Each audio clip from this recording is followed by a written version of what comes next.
All right. Sounds checking out, I think. Right?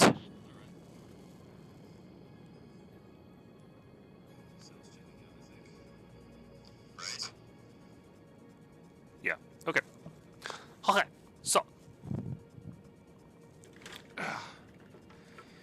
So, yet another informal live stream. Just, it's. I'm having fun with these. It's just like, screw it. I'll just go play DCS and stream it and see if anybody stops by. We can shoot the shit or not. It's cool. Gonna continue with the red flag campaign.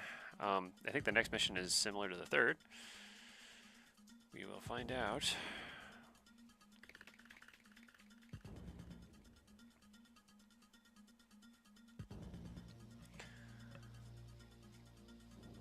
Continuation of phase 1. We're going to degrade their IADs.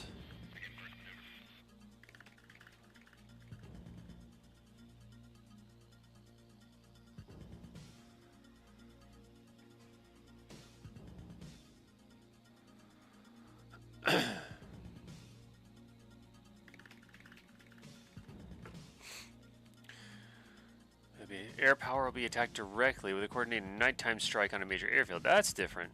Okay. Your flight will target the Red Line Air Force headquarters building while other flights target munitions storage. Use briefing package. I'm going to have to actually open that up. What are we carrying this mission? I'm guessing some LG Bizzles. That's what we call them in the in Florida. We call them the LG Bizzle. It's a little known fact. Alright, so you can't see this, but I am actually off the, I alt-tabbed out, and I'm going to look at the document file here. And I will relay what I see.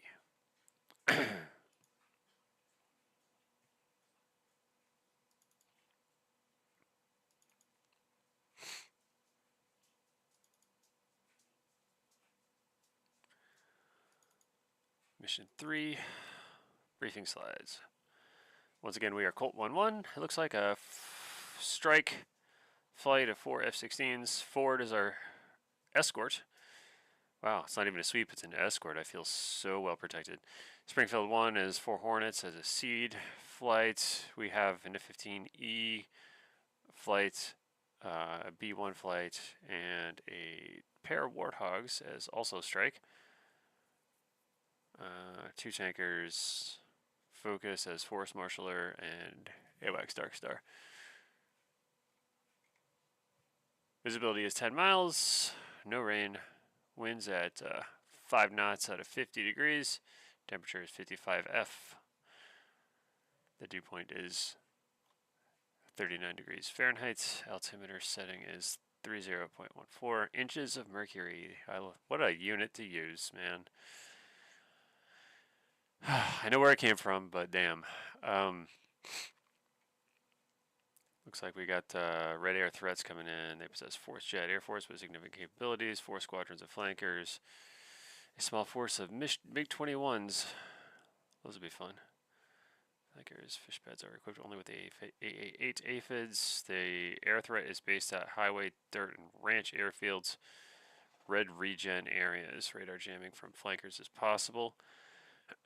Red Lamp possesses a solid IADS, which becomes the most capable at the west end of the AO. That makes sense. The farther west you go, you can't see my screen. I should probably switch. SAM threat consists of double-digit SAMs or equivalent, SA-10s, 15s, HQ-7s, less capable SA-2 plus SA-18 man-pads. System, yeah, okay. Dream 6 to El Cal corridor, okay. Takeoff runway 03 right at 015 Zulu. So we're going to start at 0400 Zulu, taxi at 4:10 and take off at 4:15. So it gives me 10 minutes to get my shit started up. Take off. Now, IRL, I would wait for the actual takeoff time, but here in the sim, I'll probably just take off early and fly slower if I have to, or orbit, whatever.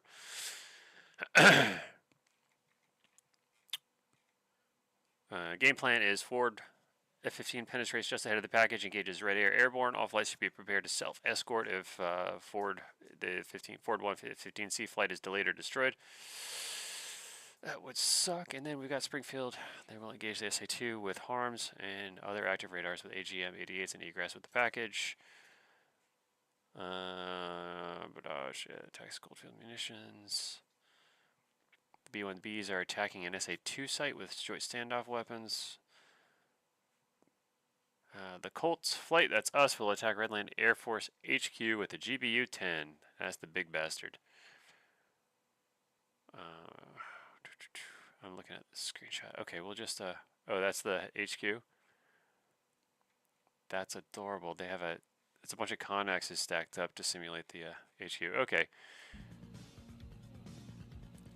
Let's see. What are we going to do? We're going to check our loadout.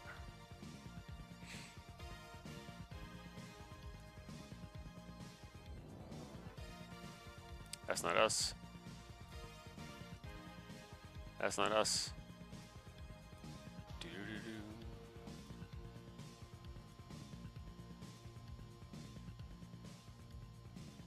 Hornets.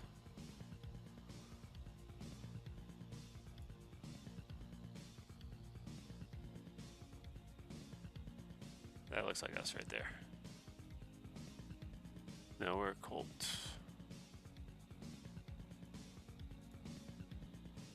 That's our flight, it's just not my plane. Alright? There we go.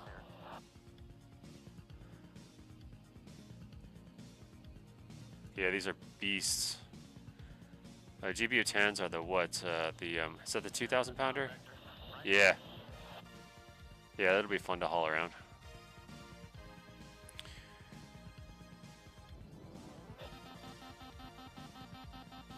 Okay.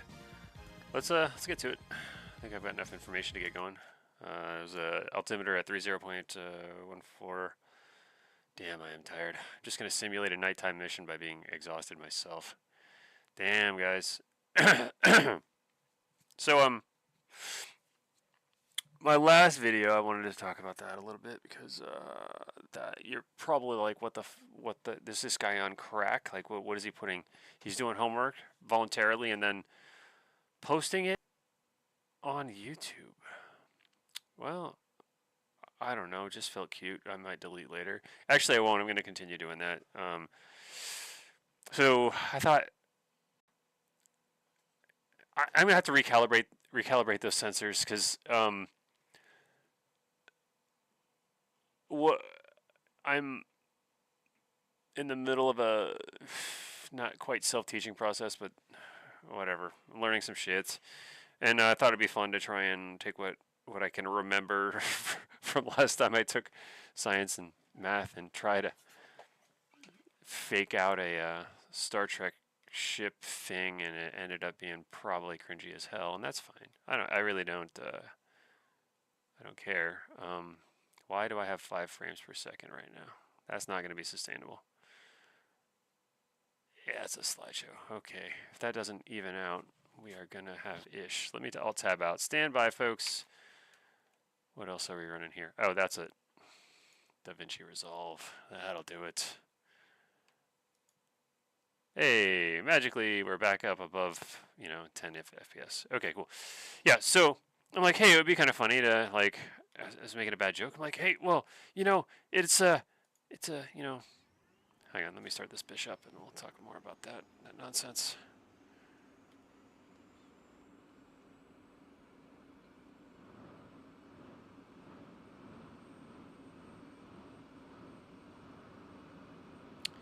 This would be one of those instances where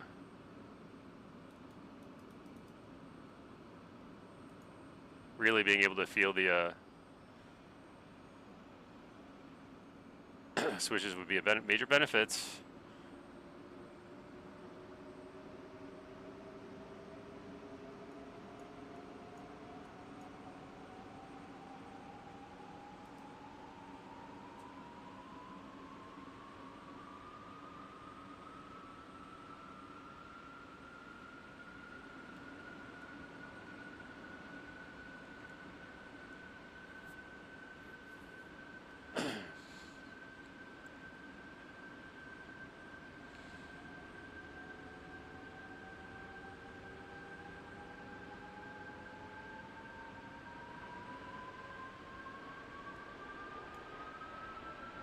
There we go. I can see. A little bright, actually. Actually, let's turn those instrument panel lights down just a smidge. All right, good enough.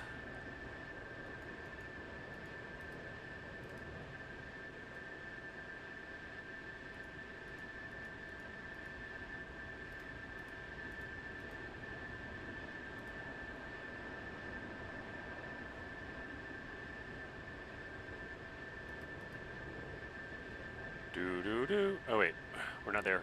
We gotta get that. There we go. That's my favorite part. Countermeasures, Jamix. Let's close that canopy. A little noisy in these headphones.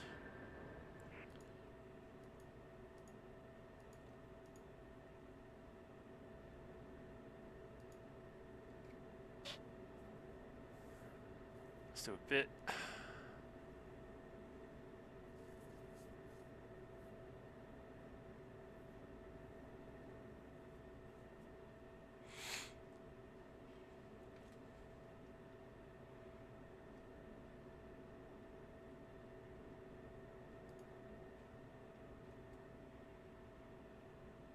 All right, almost ready to go.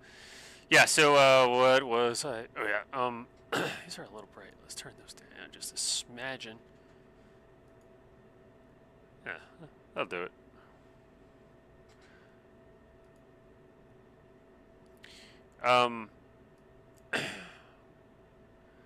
Yeah, so my previous video, it says ONE, which stands for odd numbered episodes, which is a reference to Star Trek, because the joke is that all the odd numbered movies and episodes tend to suck more than the even numbered ones. Your opinions may vary on that, but so it's odd numbered episodes. I'm only going to number them with odd numbers, and what we're going to do is walk through kind of a hypothetical. I'm just going to run some physics problems on a fake Star Trek ship and just kind of see how the numbers work out. Like, how much energy would it take, and how, for this to do that, I am aware there is already a book that is that. It's called The Physics of Star Trek. I've read it twice, but not recently. And I didn't do the math, so I would like to give it a try. And I'm going to do that as I learn the actual things, go through chapter by chapter, and be like, what did I learn today? How can I apply that to my fake bullshit? And, Colt 1, request stardom. It's definitely showing my ass, because I don't know what I'm doing.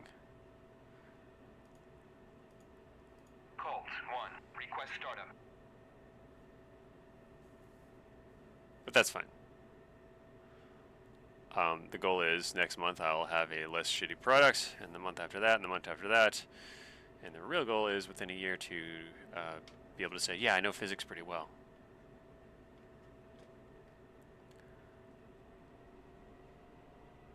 Time will tell.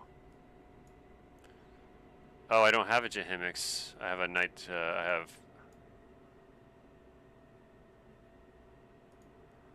we have night vision goggles. What are those? What's that? Alt N? Oops, there's shift.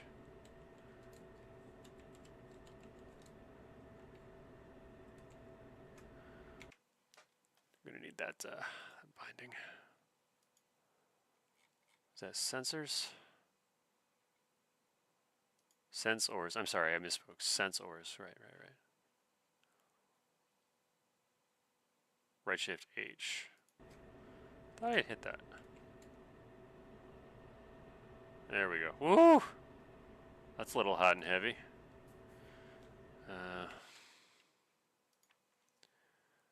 Right control, right shift H, right control, right control.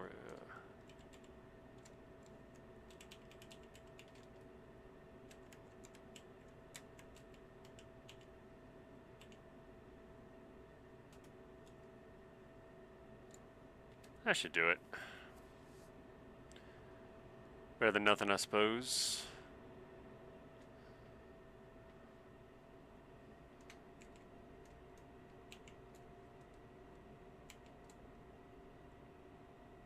Tusk 1, airborne.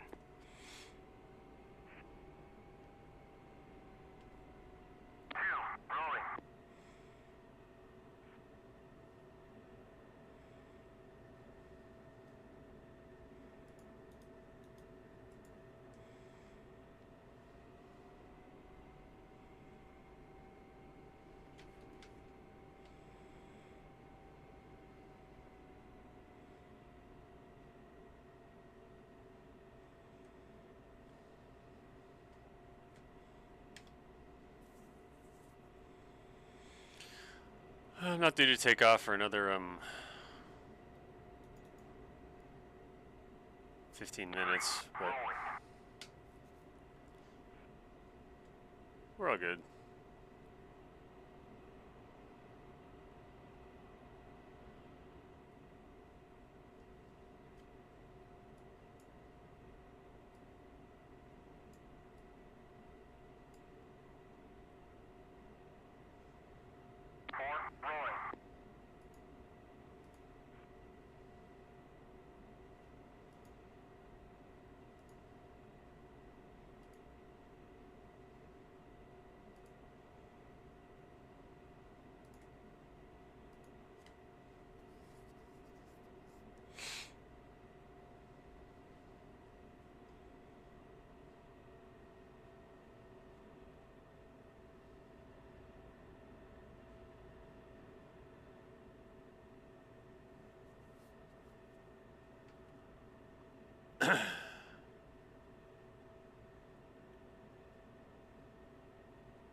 If you go back and watch that video, also at the end of it, I'm like, there's a couple bits. Yeah, you know what? I'll talk about that when we have a little more of an administrative phase of flight here, because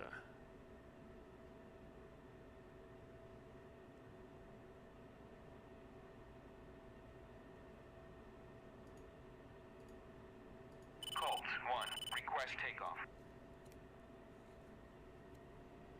I got shit to do. Springfield 1, airborne.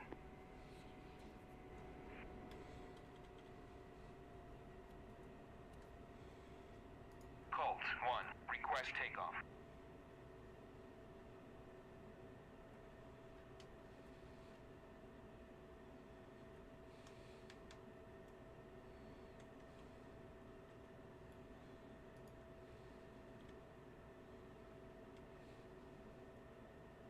Colt 1, request takeoff.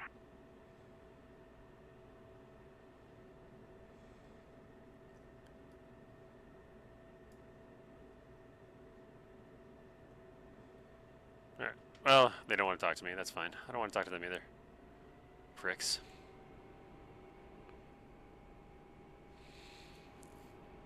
I'm holding up the whole line here. Sorry, guys. I'm just waiting for ATC to tell me I can do my job. That's all. DCS ATC. Well, you know what? It's probably my fault. I don't deserve a good communication.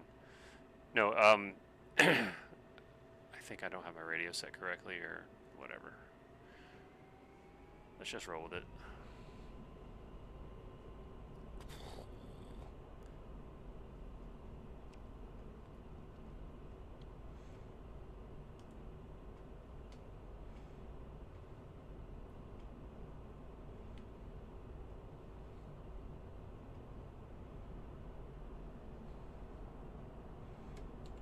Gear up.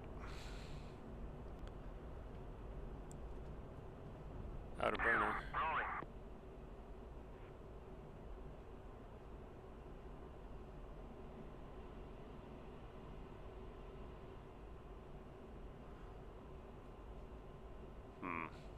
Hey Google, lights off. Just trying to get the, there we go. Oh, that's better. Trying to get the ambience down of flying, the kind of weird effect of flying at night. If you've ever been, it's got its own kind of weird beauty to it.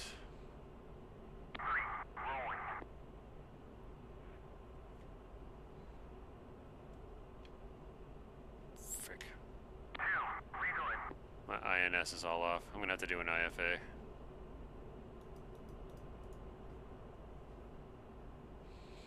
This is gonna take a minute.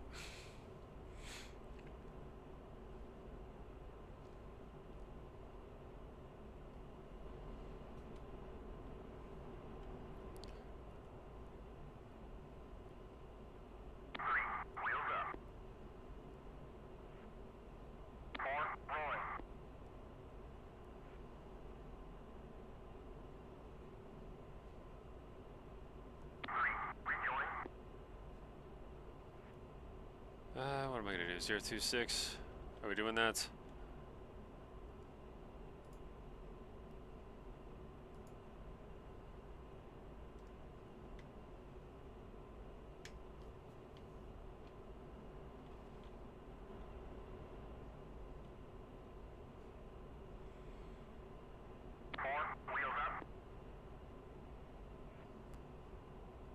So, you'll notice I made a mistake on the taxiway, right?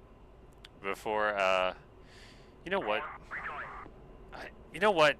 I got half a mind to just restart at this point. I'll see how this IFA goes.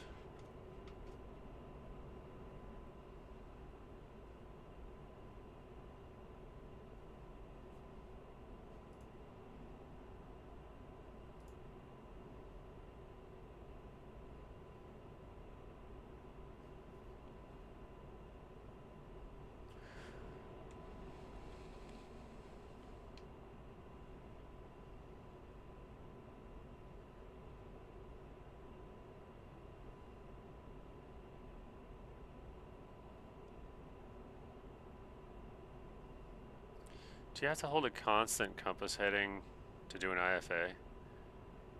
So, I think we're going to do.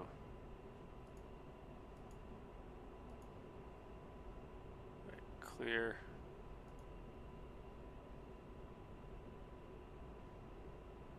Zero 1 5.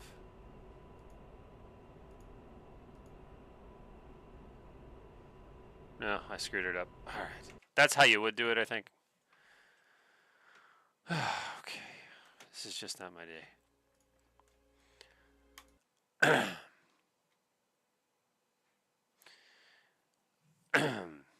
Alright, well, good thing this has a stored heading, and I want to do the whole friggin' So, the trend lately, if you notice on my videos, is to try and do things I can't do, and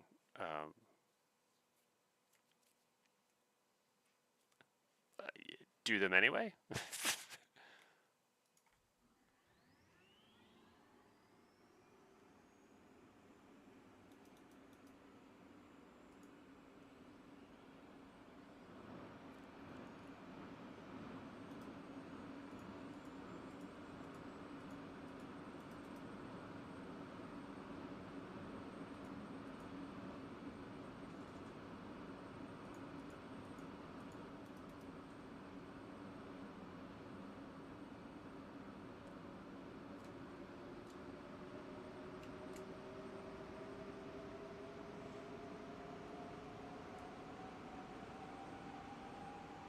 It's alive!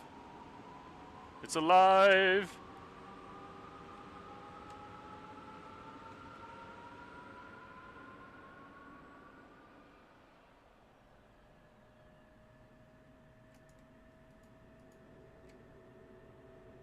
Alright, getting the startup sequence down. What I forgot to do is,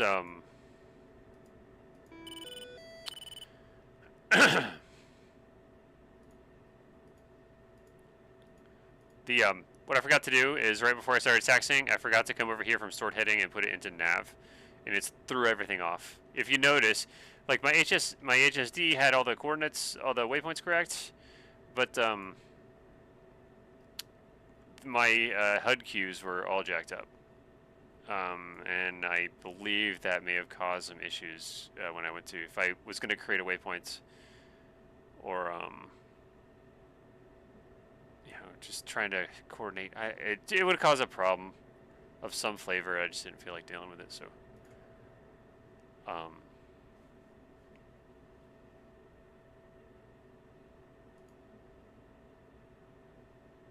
figured a restart would be not a bad thing to do.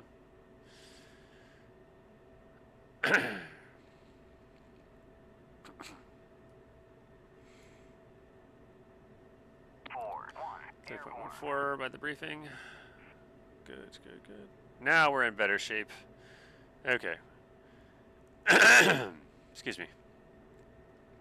I haven't had a cough for the last I don't know how many days, and it kind of sucks, but life goes on. Sorry about the annoyance, though.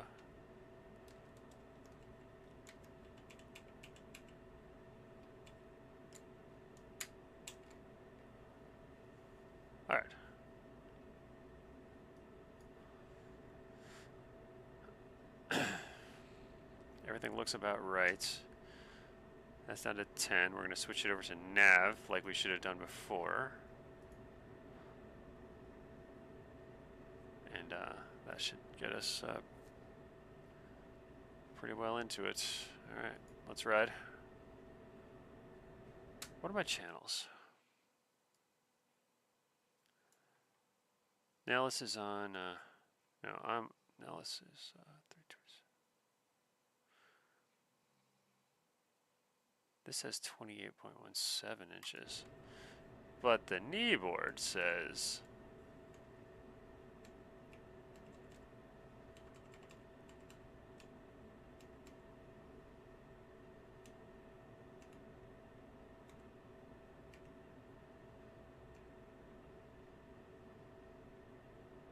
range is 30.14. Let's go with that. I don't really need it here at the field.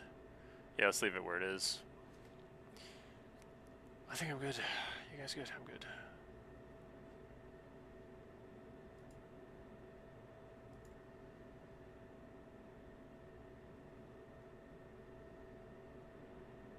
Bit, no faults, no faults. Everything looks good. Nothing, nothing, nothing. Okay.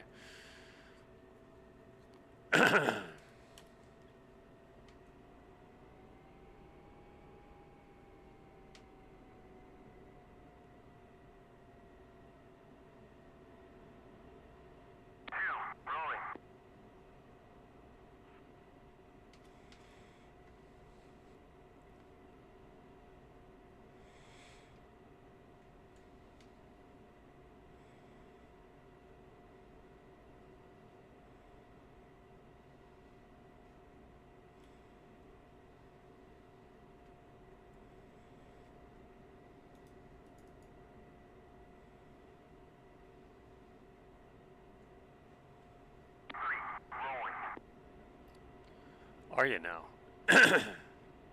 Well, somebody remembered to turn his damn taxi light on before he left the parking area. That guy wasn't me, though. Yeah, this is,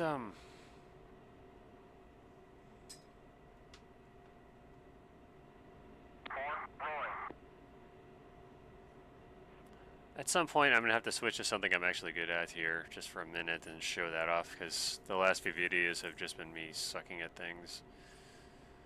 You'll put a Warthog video up or something. I'm trying to learn the F-16, and kind of by definition, I'm not as good at it as I'd like to be. It's kind of an uncomfortable process. Every now and then, you got to fall back to something you know, so you feel good about yourself, so you can... You know, your ego can only take so many hits before you're like, man, I just suck. Yeah, you gotta balance that shit out.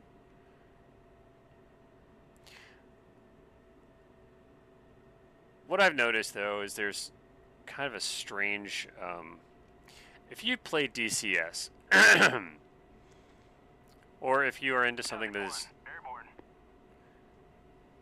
challenging and can never quite be 100% mastered because there's always more there to it. Whether it's music, really any kind of art form, martial or otherwise, or, you know, shit like science. Things that are really complicated, things that are a ton of work, never-ending work, and are rewarding once you get it right. You know that cycle, right? And it gets kind of addicting for a while because once you succeed, you're like, yes, I got that shit. I did it. It counts, right? Like you did something difficult. You know, you ran 5 miles instead of 3.5 or whatever it was, and that's a damn good feeling, right? Rinse and repeat. But there's only so much. There is going to be, at least my experience has been, you do need to take breaks and then just kind of relax something that's a little easier that you can kick ass at, just to be like, okay, I'm still good at things. I remember that.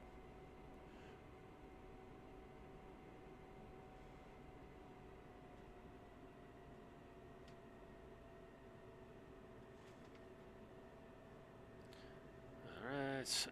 Man, this plane's got weak brakes. We got left, right. Wipe. Oh, brakes off. Burner.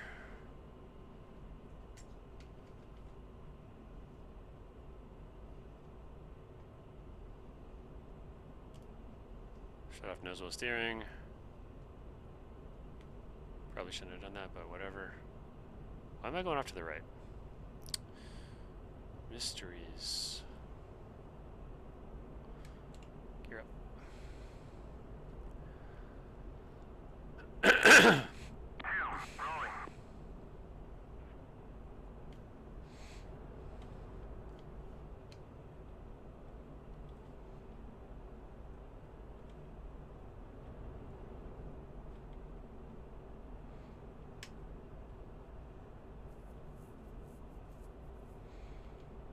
There we go. Now my nav system's working. Okay. Much better.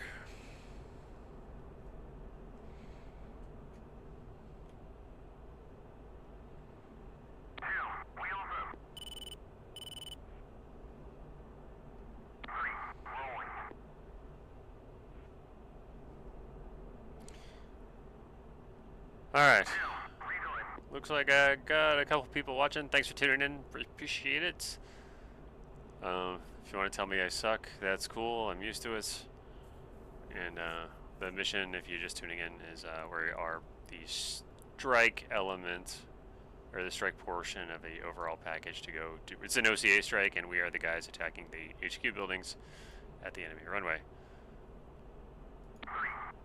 We have 4 F-15s as escorts, 4 Hornets as seed, another flight of Mud Hens, and B-1s and Warthogs coming in with us to hit various assets. What I think is kind of cool is the B-1s are hitting the SA-2 sites with, was it ALCMs or JSOWs? That'd be kind of cool to watch. Not the platform I would expect. It seems like, I mean, we did that last mission with a flight of F-16s and LGBs.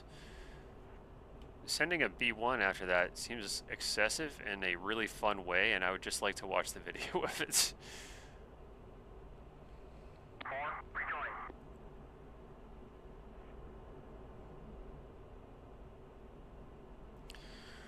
Alright. Let's check out the targeting pod.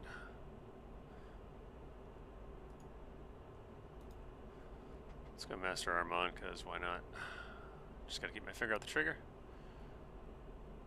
Air to ground. Targeting pod, air to ground mode. TV, white hot's. White hot's good, but that's a little bright. Tone that down a little.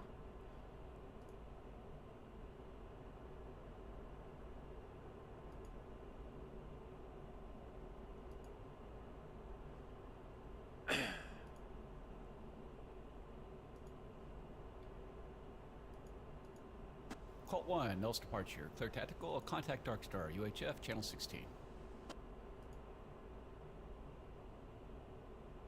Dark Star, Colt 1, as fragged. Request Elcow corridor via the Mormon Peak.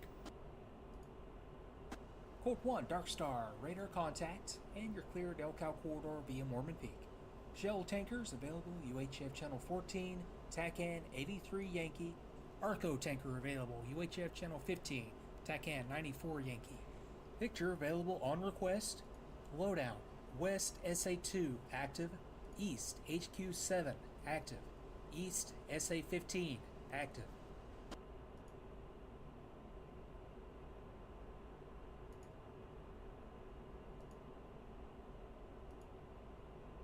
Dodge 1, airborne.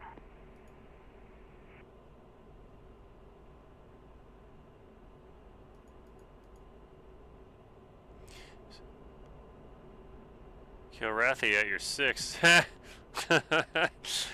Nice.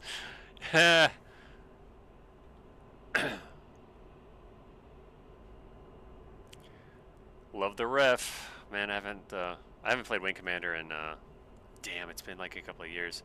I had that whole playlist, like I'm gonna play through the whole series, and I should know better than to say that shit. I'm not gonna, I mean I will at some point, but it's not gonna be in any natural timeline. It's gonna be like, yeah, you know, 5 years ago I said I would do this and I finally got around to continuing. And by the time I'm 70 I'll get all this shit done.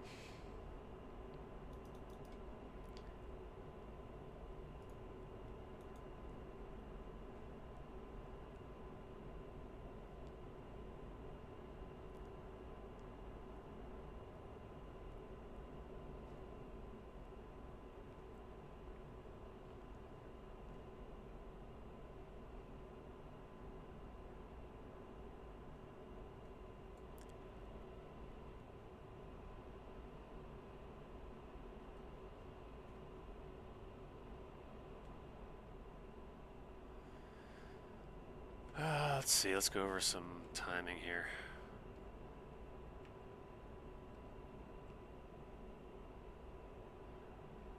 Alright, waypoint 7 is the Marshall Point. Springfield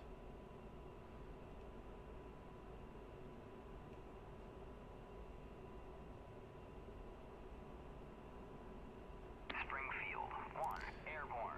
Our time on target is going to be 055 Zulu.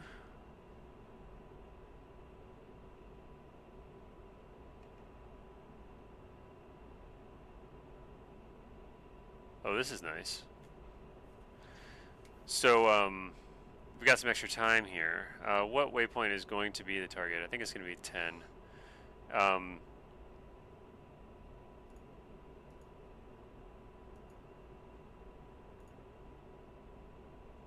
That's one thing that's not clear in the briefings on this. The mission, you can go through the mission planner, but it's a little late for that. Let's see what. So these handouts are like what they would have given to everybody in the briefing, not just like specifically you. You know. So gameplay of Wing Commander was how I found you some time ago. I do learn from time to time with your DCS action. Hey, thanks. Appreciate that. Yeah, that's a. That game freaking changed my life. I don't know if it was for the better or not though. It's like, wow, cool. Yeah, yeah, thanks. Appreciate that. I have been getting that itch lately to blow up some Kilrathi. Mostly when my cat spills her litter box. I'm like, you know what? You're a dick.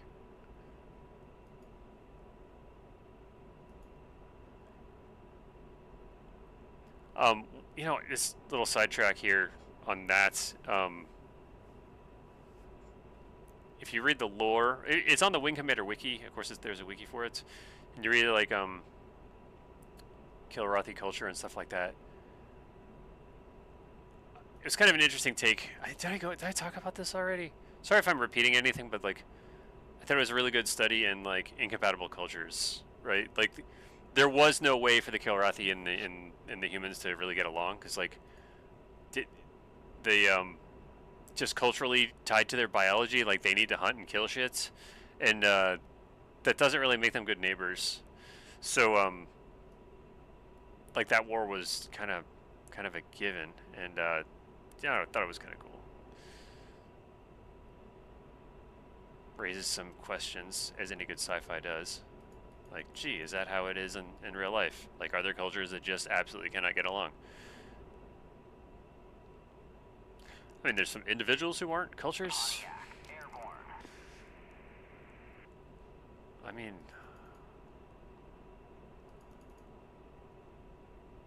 I would assume. What do we got? I think it's going to go to nets. Range 16, I think, was the channel.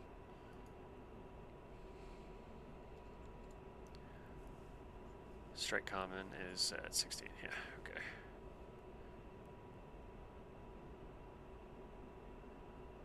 LSAT was at 4.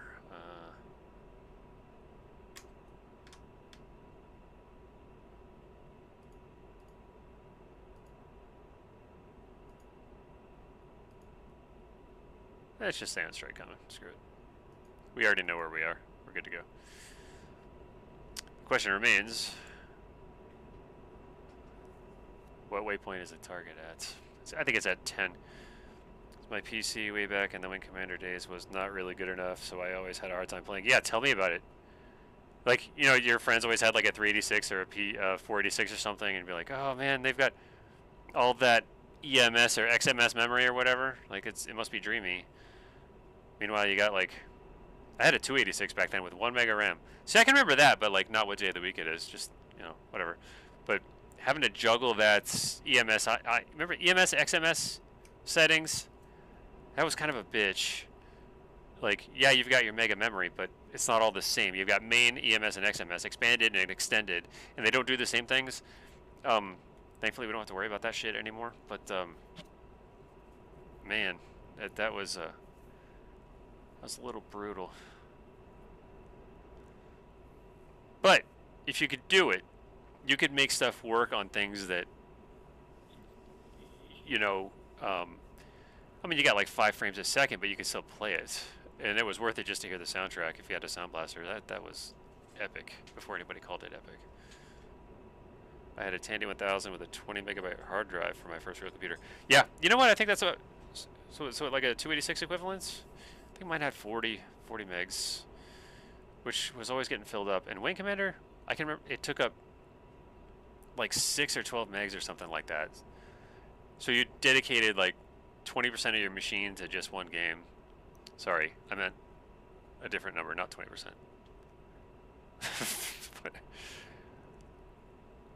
And you had to have DOS, whatever other like Sierra games you were playing back then.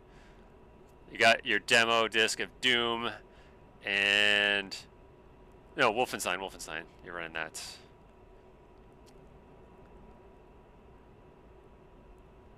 And God help you if your parents walked in as you were like melting some like 2D digital Nazi. What are you playing? Wolfenstein. I'm killing Nazis. They're Nazis? Yeah. Carry on. Like, okay.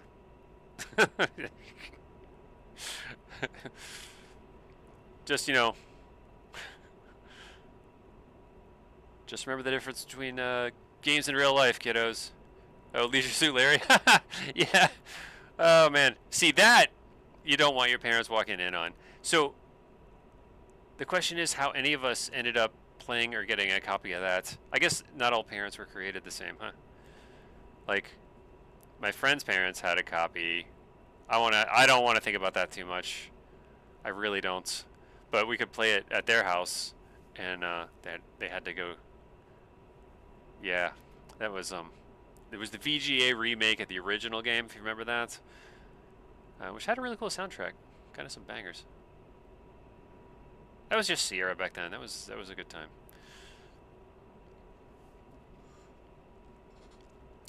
Let's see. That's cool you brought that up. That's I'm like, oh yeah, that was a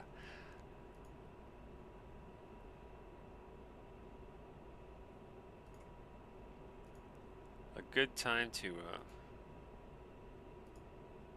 was also a really good time to learn how to use a PC, right?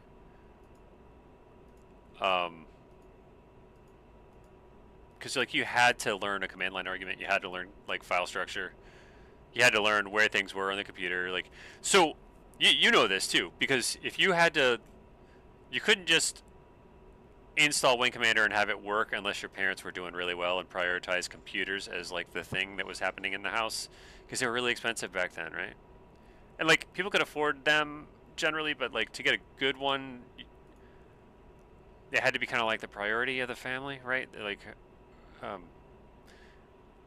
so I was happy to have one at all, but yeah, right. So you couldn't just play; you had to learn how the thing worked to get your shit to work, because it definitely wasn't supposed to, right? You didn't have the system spec; you had to try and shoehorn it into something that was never really cleared to run that software. So you had to max perform your PC and write different auto exec files. I don't know if you had to do that, but like depending on what game you're going to run, I would write different auto exec bats for that configuration.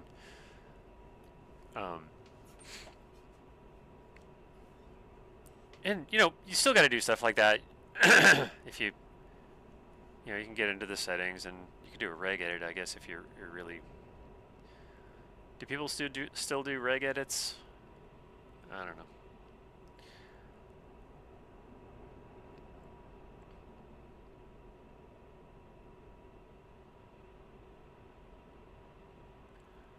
Is that Orion, or no? That's Scorpio. So you won't see Orion and Scorpio in the sky at the same time. They didn't get along. Is that Cassiopeia? Wow. I've never done this. I've never looked at the constellations in DCS before. What the hell is wrong with me? I should have done this a long time ago. I don't know if you can see him. So I don't know the layout of the constellations in the sky yet. I'm working on it. Big Dipper overhead. What's this guy over here? This is... yes. Is that...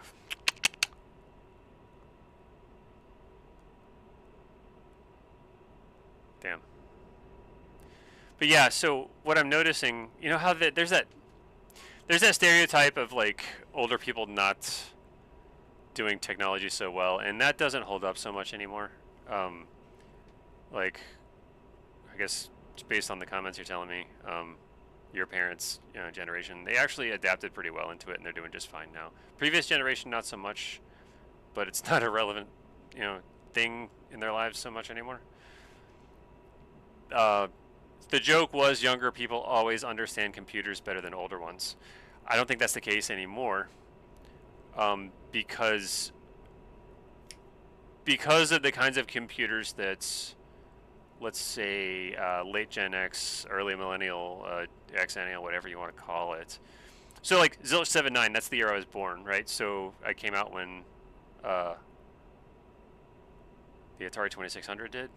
No, was that 77? I can't remember. Doesn't matter. You get the idea. So we grew up like when computers did. So we had to learn how they worked to get them to work. Otherwise, they weren't worth having. So where was I going with this?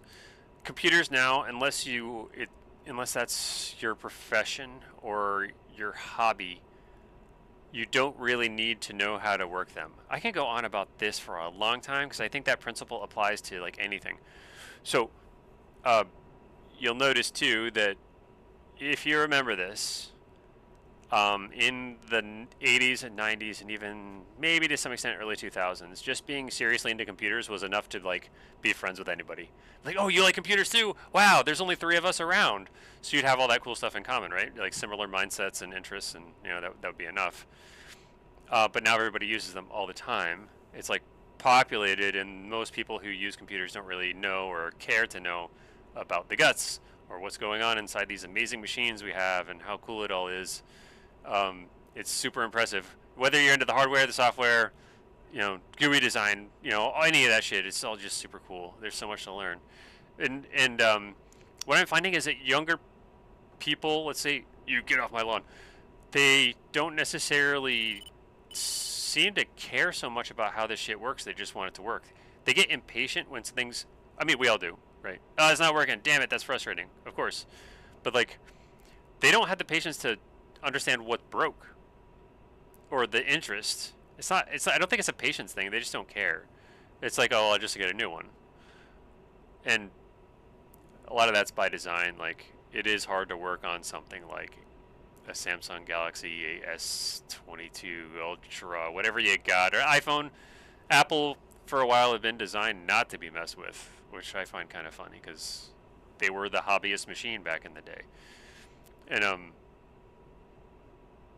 I don't know. It's just there's something to be said for barriers to entry, which I think is probably why the DCS community sucks less than others.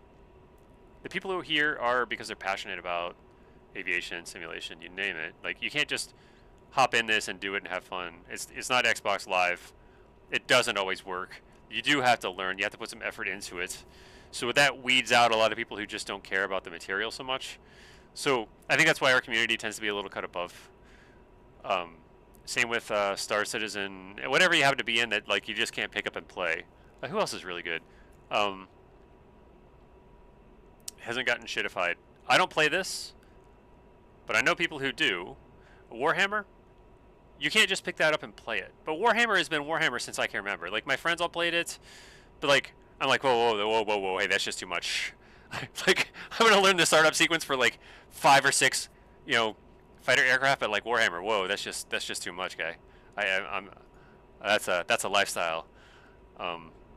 Like to build and upgrade PCs and then try to see what I can make them do. Damn right. Yeah, exactly. And how far can you push it? What can you make them do that that's not really in spec? That's the difference between a hobbyist or somebody who's really passionate about something and a casual. I don't think there's such a thing as casual DCS. There's a continuum there. Like, some people will hit the Windows key home and do the startup, but like at the end of the day, like, it's a simulator, and it's a game. Yes, there's that whole debate, but I'd say that's a narrower slice of the. If it's a continuum between like pure casual, pick up and play, and all the way to the other end of that one-dimensional thing is full fidelity simulation, like all in, like the simulation has simulations in it, like that's a which could be used to actually train someone. That's a different thing, and you can't just hop into this. Another good community, I don't do this anymore, was SubSim. If you guys, I don't know if you have any like submarine simulator people around, but I used to play Silent Hunter 3 with the mods, and what a fun thing that was. I haven't touched that in years, but that community was really great. You couldn't just hop into that game either, so like casual players just weren't there, and consequently the community was much better behaved and much more supportive. Like, hey, welcome in.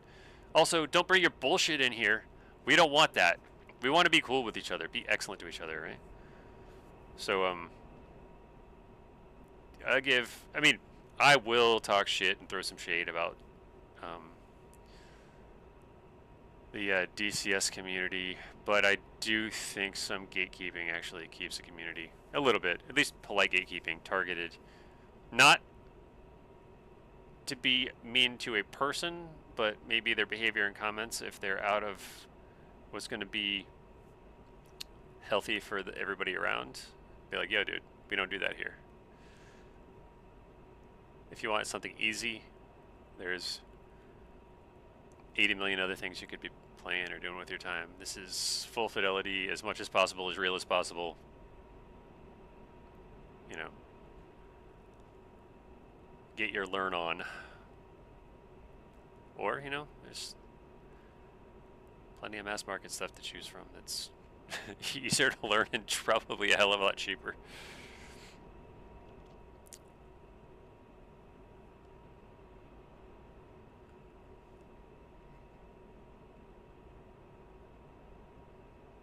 Alright, so I'm going to shut off autopilot, and I'm going to slew my pod. Okay, after I turn back around here, I'm going to shut off autopilot, slew my pod to waypoint 10, and make sure there's something there to attack. Candy Crush Saga awaits them. Yeah, exactly, right? Or whatever those kids are playing these days. Turns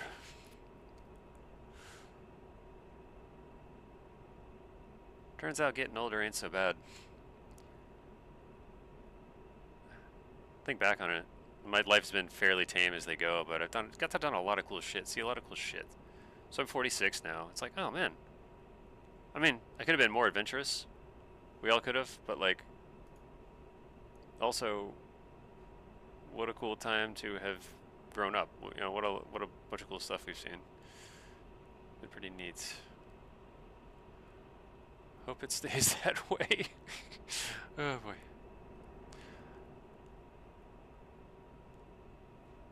Alright, so once I'm pointed at 7, I'm gonna, let's zoom out. It does look like, yeah, we got this flight plane, just gonna,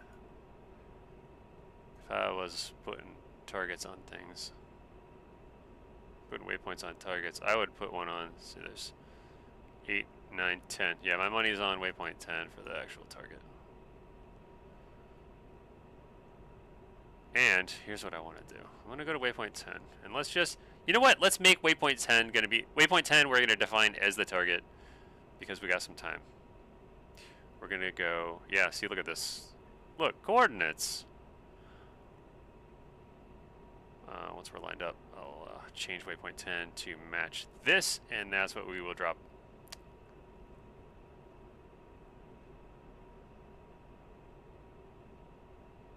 Two bombs on. You can see Colts 1 through 4 each have our own building to attack, so I'm going to drop 2 bombs at once. At waypoint 10 is going to be exactly these cohorts. That was pretty cool of them. Although, you know, back to what I was saying on the taxiway though, you can't do full fidelity simulation all the time. You can't go full bore,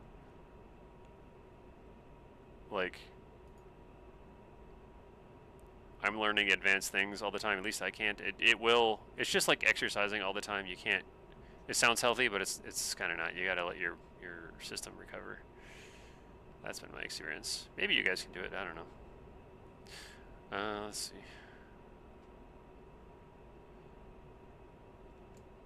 Shut off autopilot. Actually, All Gonna do- players, Dark Star, pre-push briefing. at hold. Full up war, visibility good, clear skies. Picture available on request. Lowdown, West SA2 active. East HQ7 active. East SA15 active. Alright, so we're gonna go to, we're gonna change this to north, 37, 37, 35, 663. Intra. We're gonna go west, leading 0. Oh, nope, nope. No leading 0. Leading 1. 1655 143. Enter. Altitude is going to be, that's MSL, 4829. That's way off this 17,000 feet. Anyway, we're setting the definition. 4829. Okay, waypoint 10 is now our target, whether it was intended to be that or not. Cool. Alright. And then let's go to targeting pod. Pop that onto the steer point. And what do we get?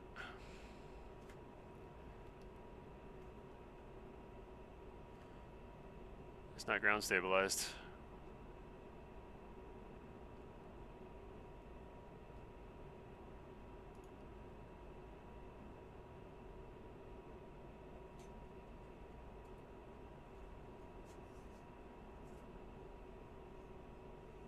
And we're going to be hitting this early, so maybe we should slow the hell down.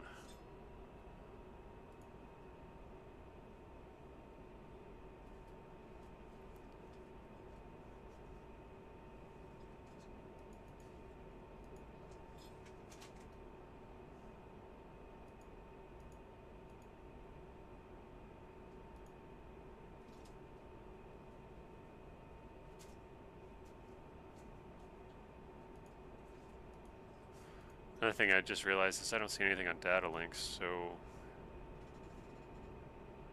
that is on, correct? It is. Why am I not seeing it? Let's troubleshoot that.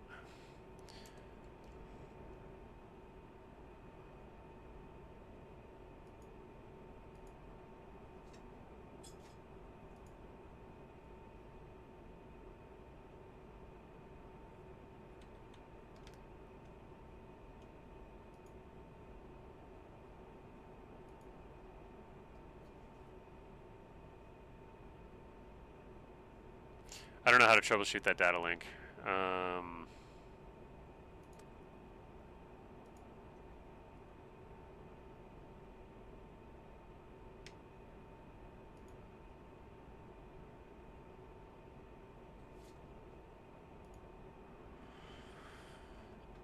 GPS on, TR off. I mean, I'd rather that be on than off.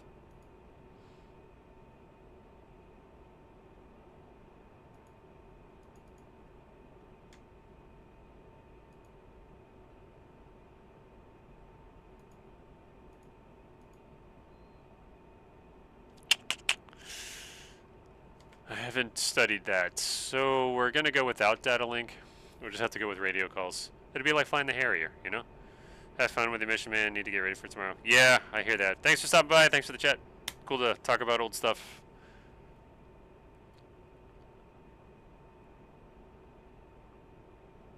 Get some rest. See you next time.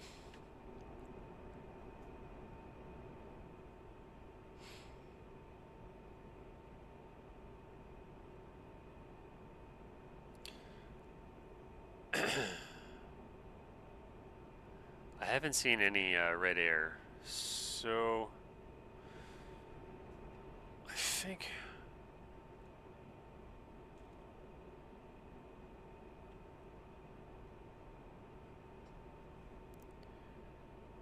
may as well just go with it, I guess.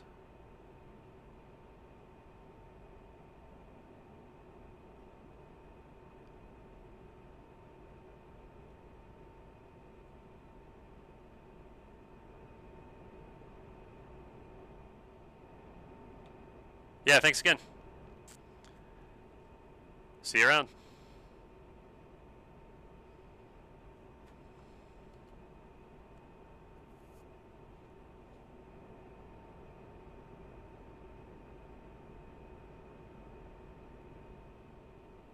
All right.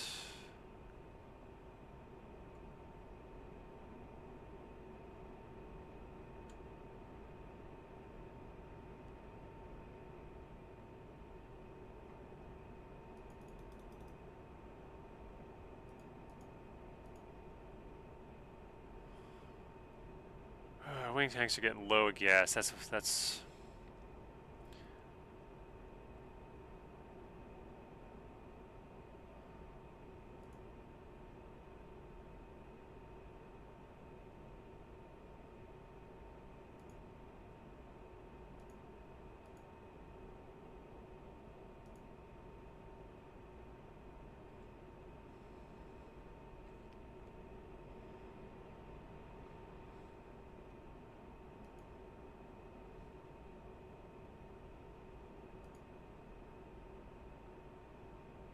All right, let's push in. I could use a better word choice. Might be something I should study, huh?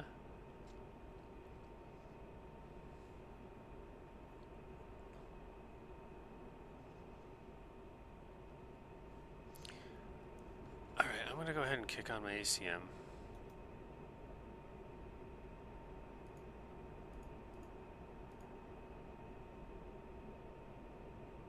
I'll just assume that's how you're supposed to do that.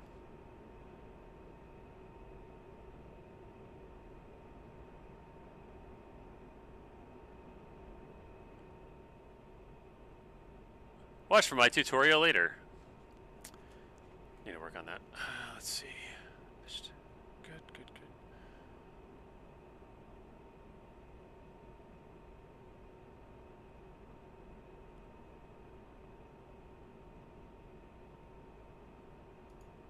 Why am I not hearing comms?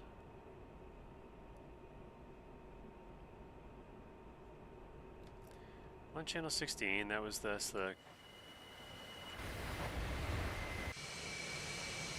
That's not good.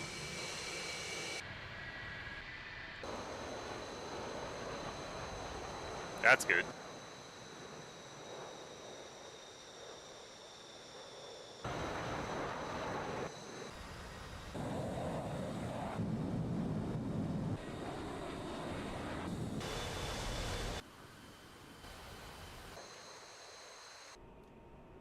Should I put my slime lights on just to fit in with everybody? I'm gonna do that.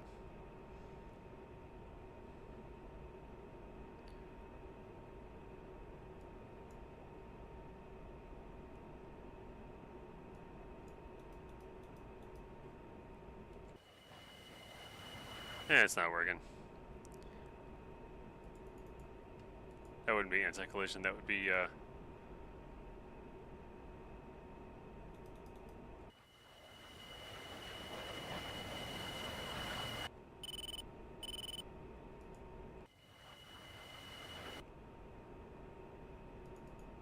let's just shut it off. We got not a peep from Red Air.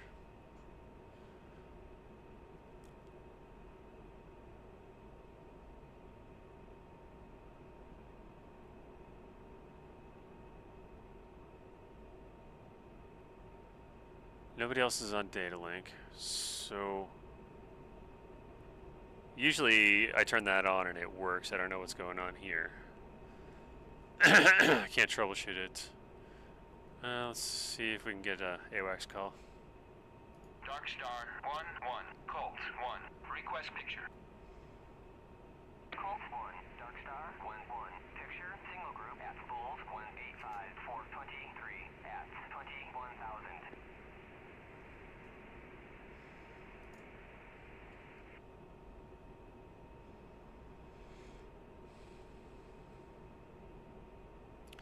So south of Bullseye, which was, where was that? I think south of Bullseye is actually south of where we're going. They may not be a factor to us.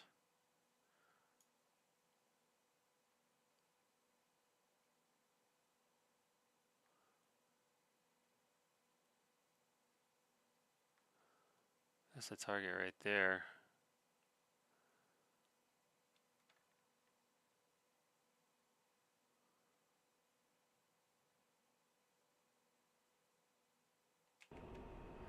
This may be a self-escort situation, but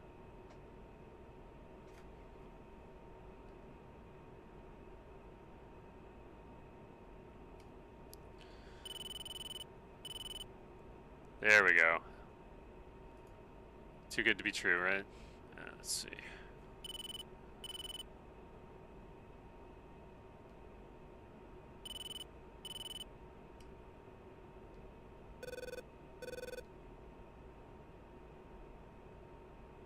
Well, they're heading toward us. They are at...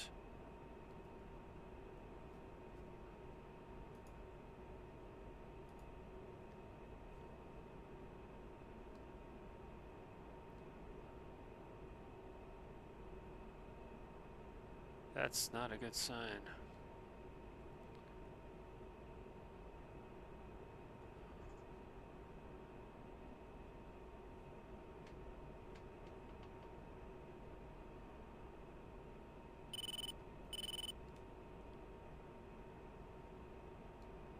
Come on, I need a good IFF.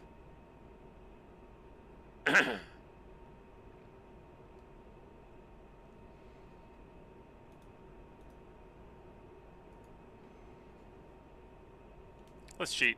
I just want to make my... No, that's them. Alright. Well.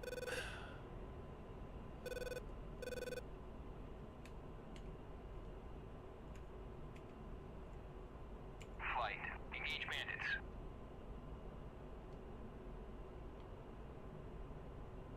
Four, one.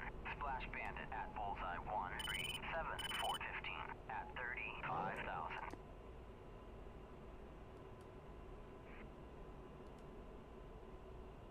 No, looks like somebody did the job already.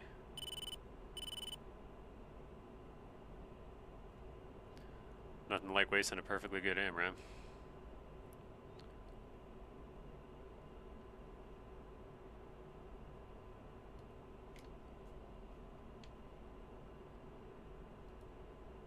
Four, one. Splash bandit at bullseye 157, 415 at 30,000. Well, let it not be said that I was cowardly. What? Sam shot? Yeah, that makes sense. I wandered. Alright, let's just turn left. That should do it. Chat, flare.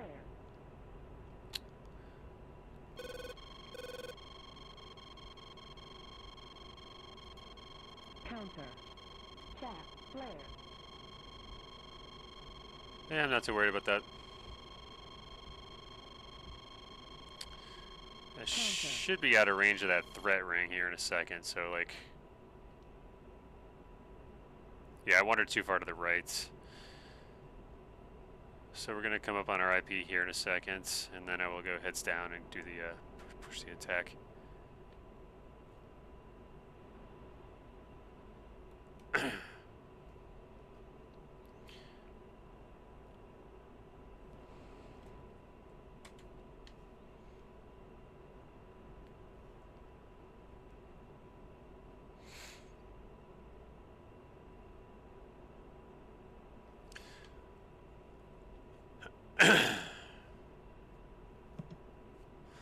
Good work by our escort. That's for damn sure. Springfield 1, in from the southeast. Engaging Sam at Bulls 260 for 28.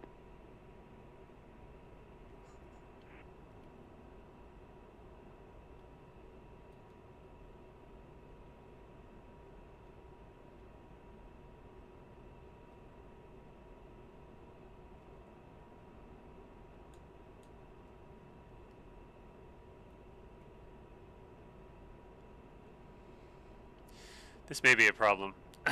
Well, another problem is... God, I'm an idiot.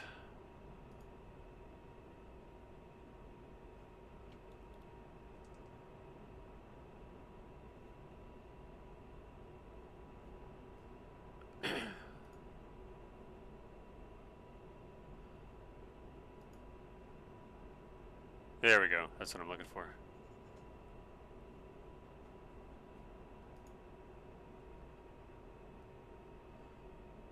That looks... Yeah, it's our primary.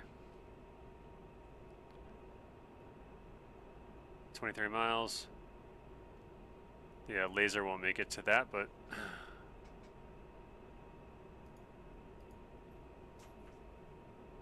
All players, Dark Star, West SA2, destroyed. Hell yeah. Alright. Springfield 1, in from the west, engaging Sam at bullseye. Alright, so I can run in now. 165 for 8. Hopefully nobody messes with us on the way. Springfield 1, kill Sam at bulls 260 for 28. Pontiac, in from the southeast, engaging Sam at bullseye 26. Flight, attack primary target and rejoin.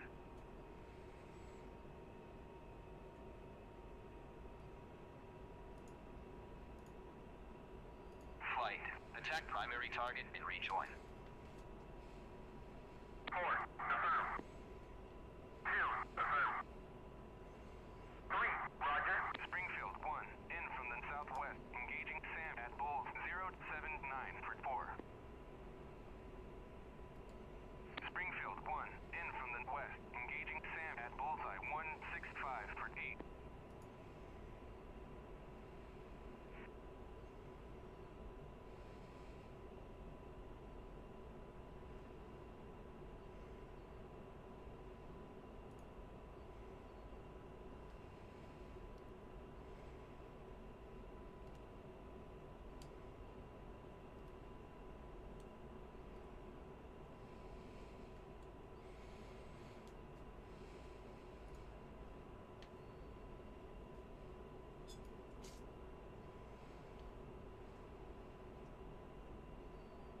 Springfield 1, kill Sam at bullseye 165 for 8.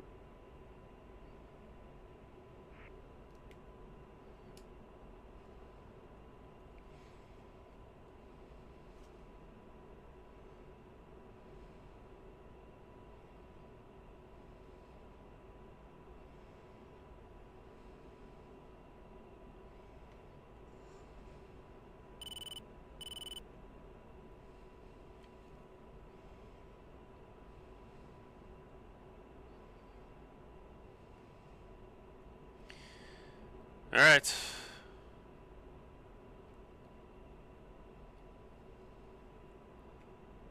Just want to make sure they're doing what they're supposed to do. No, no, no, they are. Okay, cancel. Range.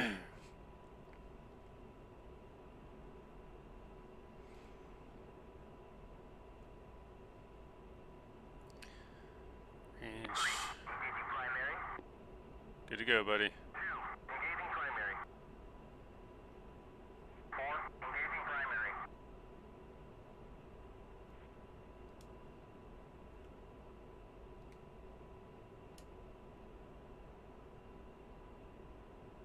Eight miles, slant range. 3, running in. 2, 4, running in. And like, Dodge 1, in from the southwest. about 4 of those miles is vertical, so here we go. 255 for 28. And tickle. Pontiac, kill Sam at bullseye 260 for 28. Shit. Well, I lost my damn target. Okay, that's bullshit. Let's see if I can catch it.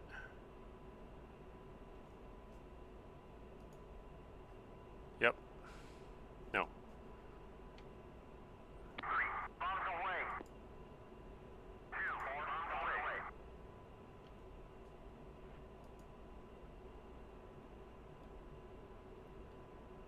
Dodge 1, kill bunker at bullseye 255 for 28. Ah, Jesus Christ. What is...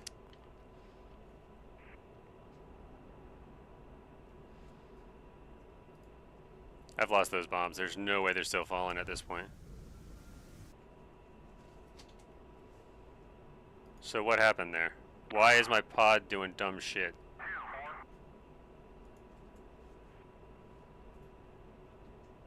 4. Tusk 1, in from the northeast, engaging armor at bulls 1 Well, I must have hit something. That might have been just a pretty good level bomb CCRP delivery without the laser. But I'm pissed off now.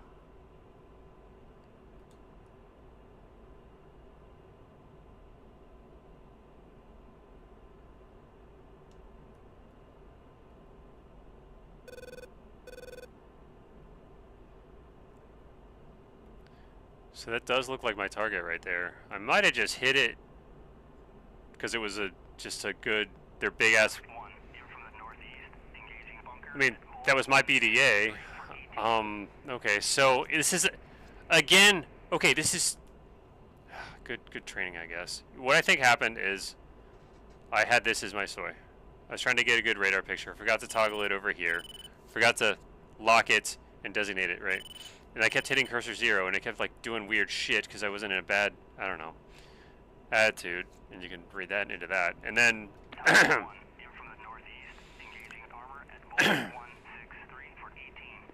I got the right answer for the wrong reason, and that is effed. Anyway, we're on to waypoint 11 to get the hell out of here. And now we are a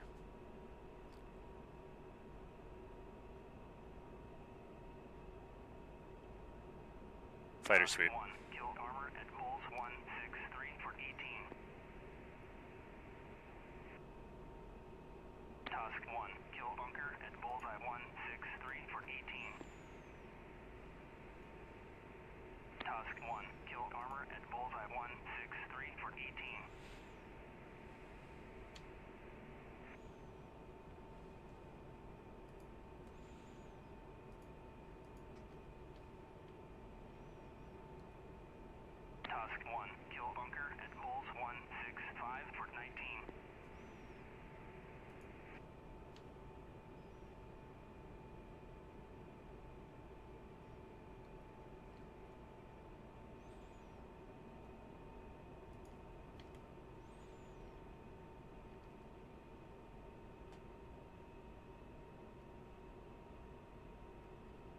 Some 30 spikes out there. Man, I'm pissed off.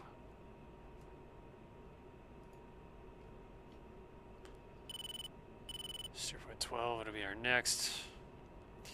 I am disappointed.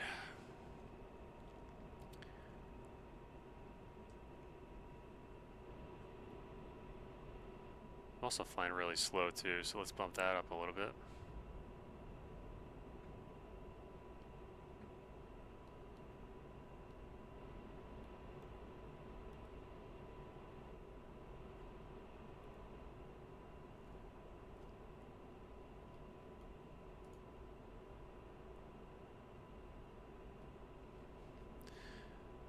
I'm gonna let them cook and I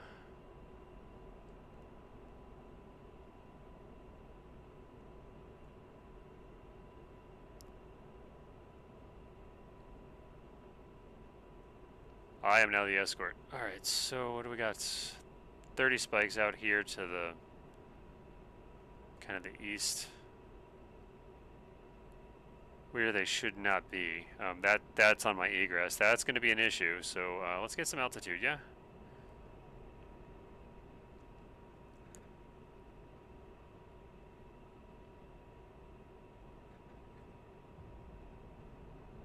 Why am I at 200 knots? Task 1, kill armor at Bulls 163 for 18.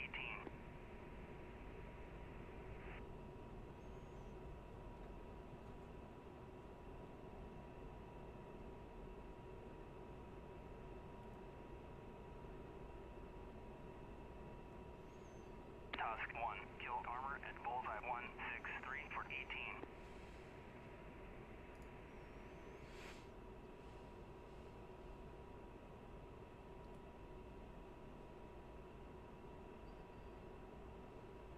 Dodge 1, engaging bandit at Bullseye 056 for 20 at 12,000. I will support that attack.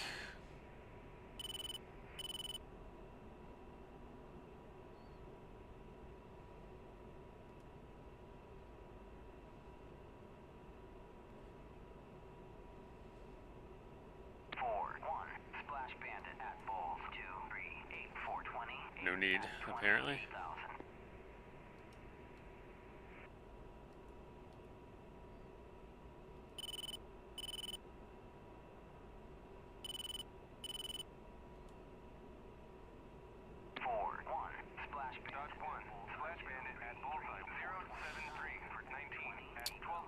One thing I don't want to be doing is start. If there's a furball up there, I'm not going to start slinging AMRAMs in. There's friendlies mixed up with it. That's a great way to go to prison.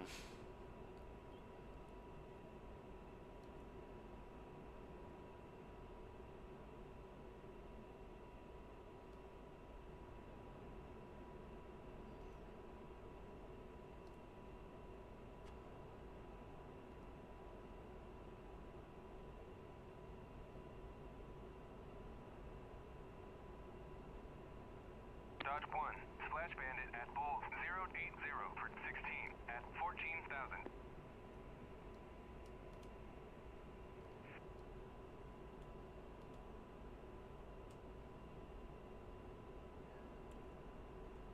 Yeah, so those are the friendlies. I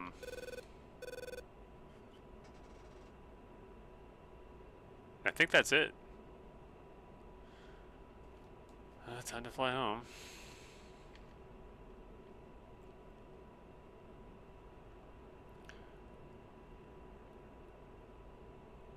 There's that red air. Yeah, so I think I just did an unguided bomb drop, that's all. It still hit, but I didn't do it the way I wanted it to. The way I should have done it, the way I know better. Like, man, I really am. Coffee's wearing off. I can make excuses, I guess, but nothing good. That was shit.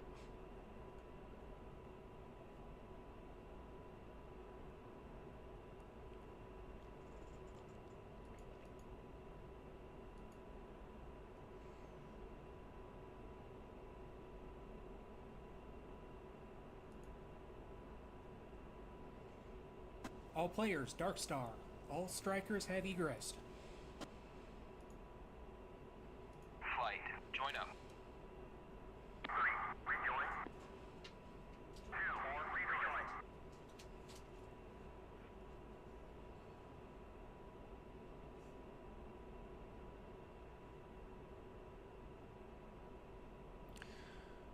Well, accidental success.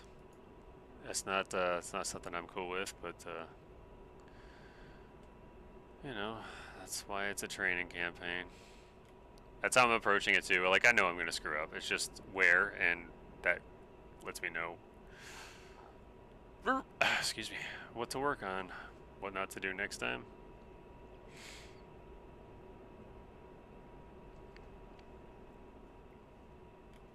I didn't take any missiles this time. That's great.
I think that wraps it up. It's just a matter of flying home now. So what to do? Talk about some other bullshit. Let's see. Fence out, I suppose.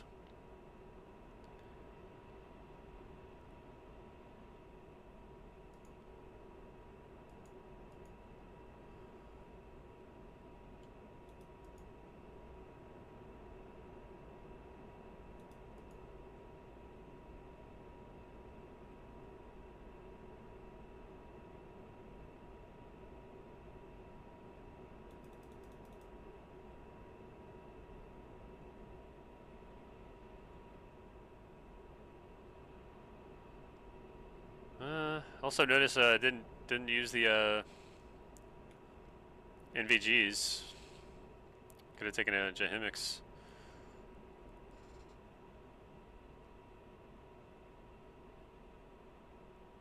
Man, this makes me want to bust out my telescope. It's been a while.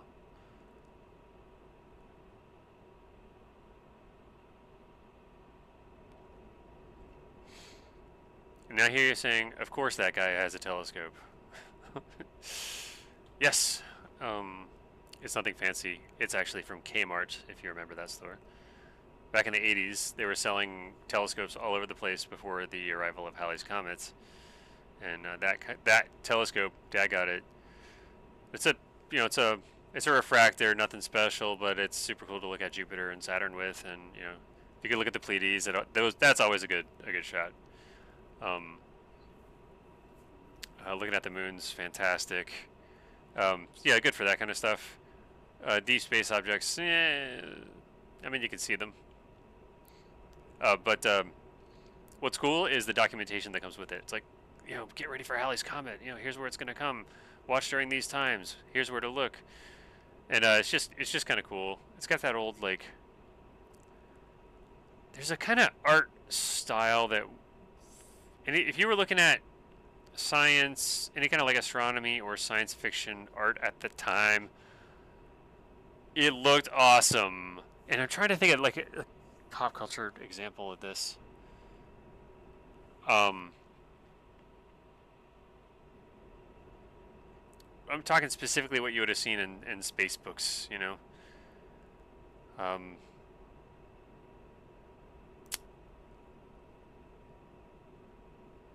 You know, at the beginning of the David Lynch Dune, where Paul is on that machine and it's talking about the different planets, that kind of like with that font and that style, I don't know, something. Yeah, this may just be something I remember that's, you know, lost to what, you know.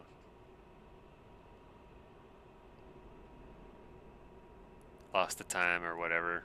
Those books are still around. You can still see them. There's like artist interpretation of what, yeah, whatever. And then there's the cool like speculative, a lot of sci-fi art and like art commissioned by NASA to like artist, you know, interpretation of what the space shuttle is going to look like in a few months. You know, that kind of stuff. And that was great. I love that shit. A lot of the shuttle-derived systems, like, there's a whole Wikipedia rabbit hole on that.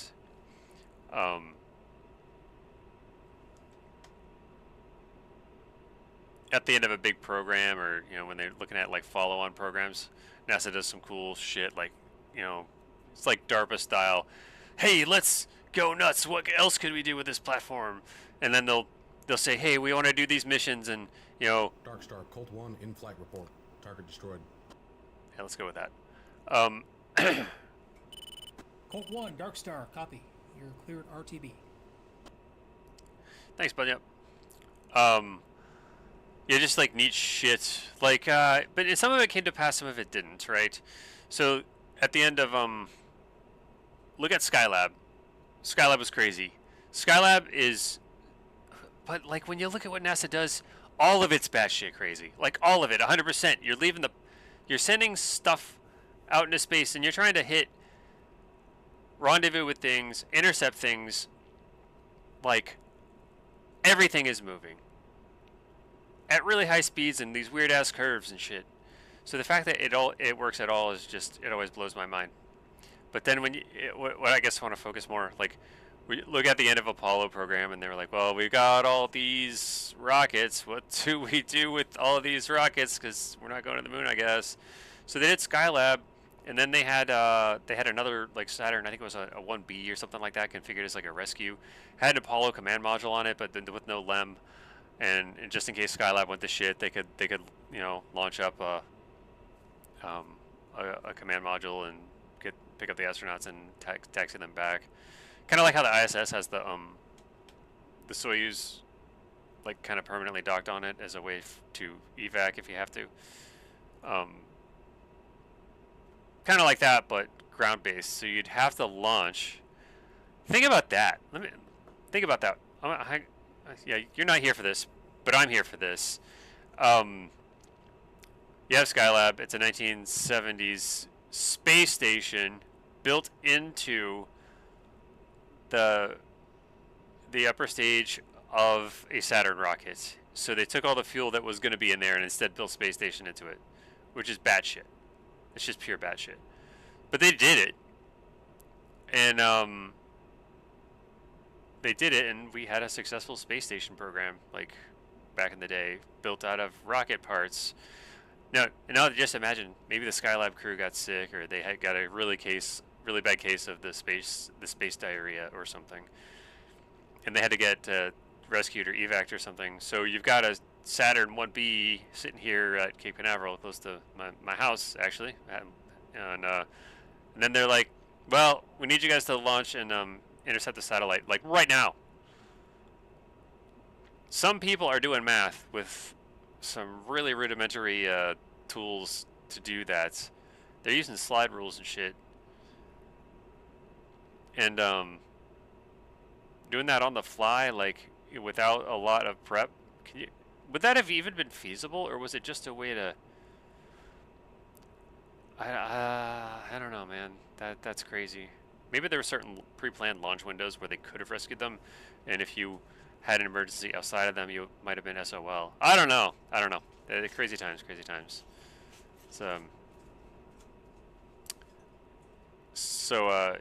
Yeah, I'm from here, which is the Space Coast of Florida, Brevard County, which is a different flavor of crazy. It's a weird place.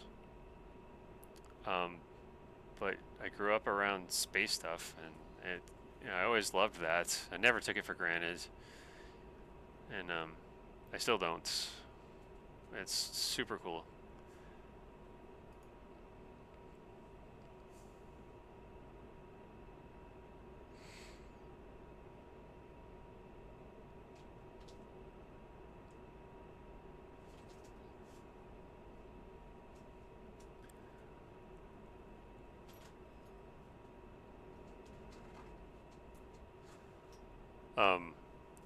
What was really cool was watching the SLS take off.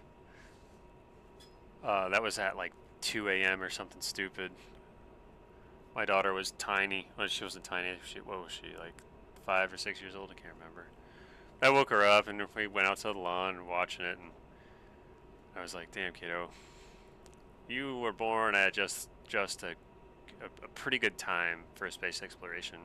If she ends up into that, obviously I'd be very proud, but I'm very proud anyway, whatever she does. It's a cool kid. I'm very lucky. Anyway, being a parent is awesome. Let's see, we don't need this thing anymore.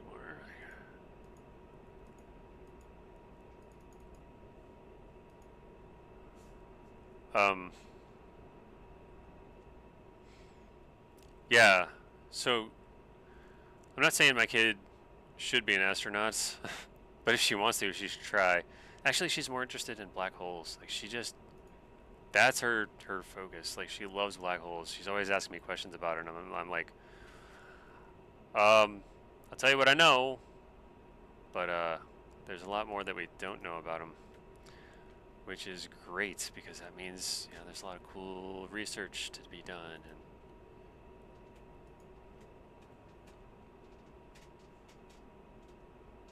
shit to learn.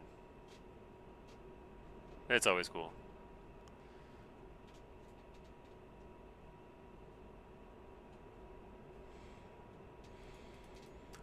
Oh, excuse me. Yeah, she's not looking at like the solar system or within the galaxy. She's like, I want to learn about deep space objects, the edge of the observable universe, what's beyond that. What are black holes like? I'm like, And for an 8-year-old, she's seems to get a pretty good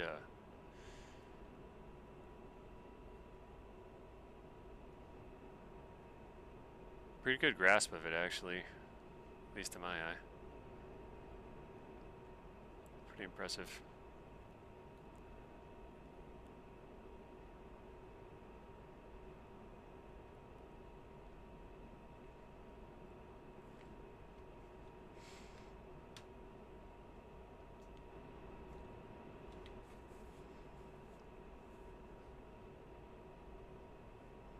It's always good when your kid asks you science questions you don't have the answers for. Or they make some observation that you've been struggling with. It's like, you know what? Thanks for validating me. Kids got no business doing that, but they do it anyway.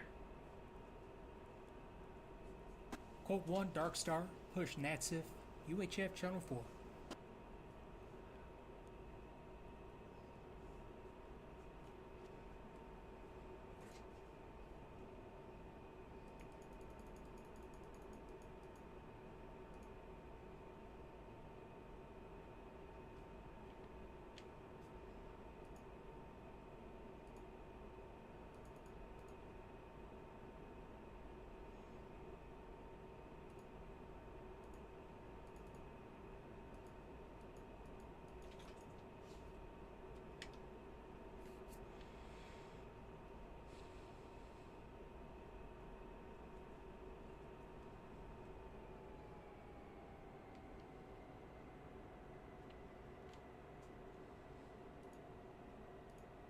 Colt 1, request navigation assistance.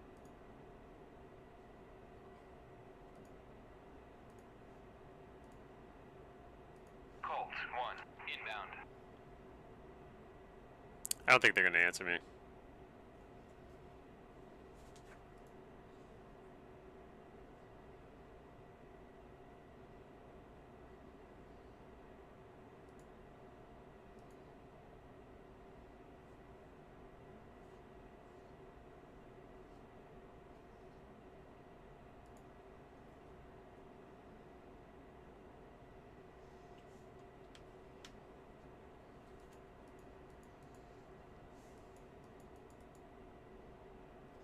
Yeah, I gotta figure out how to work that radio. Anyway, I'll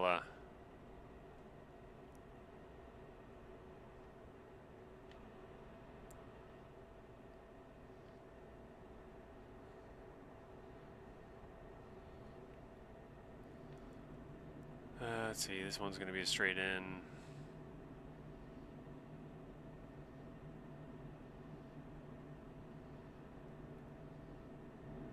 And then it's bedtime, because I'm damn tired.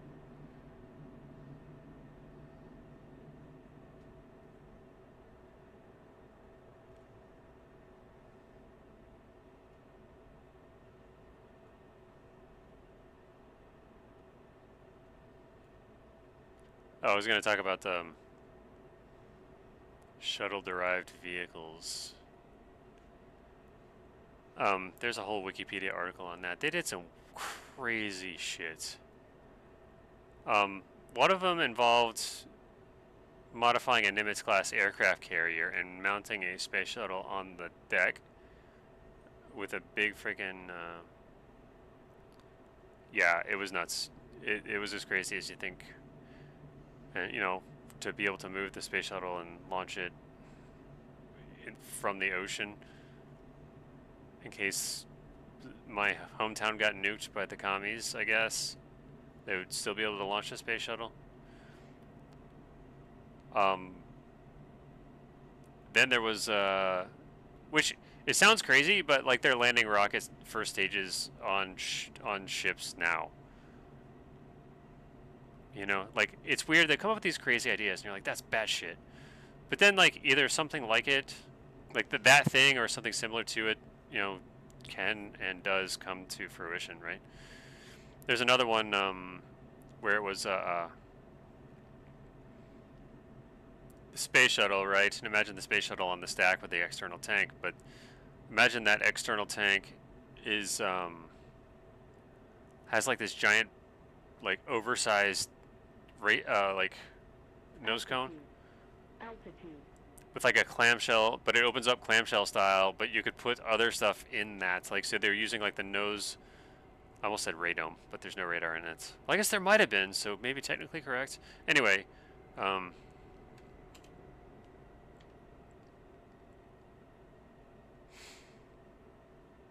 point. That shit was crazy. And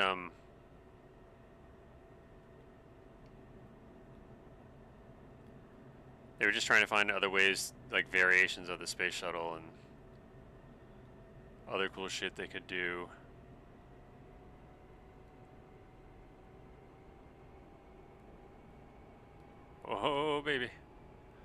This thing does not like to fly slow, I'll tell you that.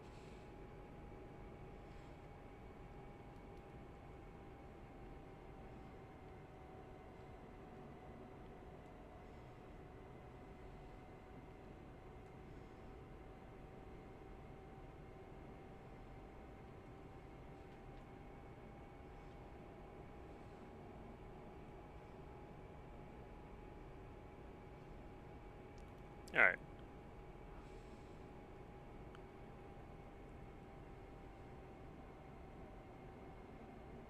This thing, oh, I was like, why is it going off to the right? Why am I, like wind, bro.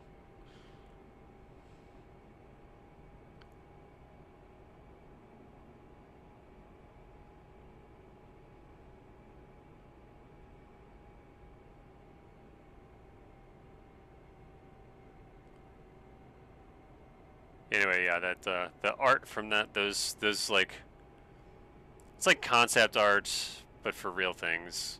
It's fun to look at, and if you're into that, your favorite artist just might be, I almost said Ralph McQuarrie. No, well it might be, but Robert McCall. Freaking love that guy.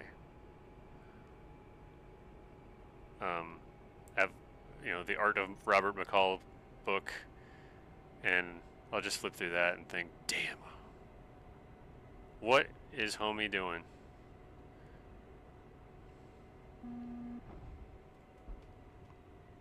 Three wire.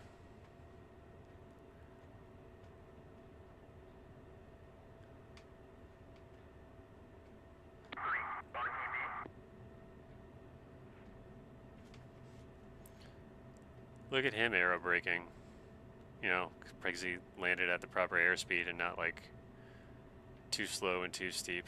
My sink rate was like ridiculous. That was like a Hornet touchdown. There's such a thing as negative training. Whose fault is that? Mine.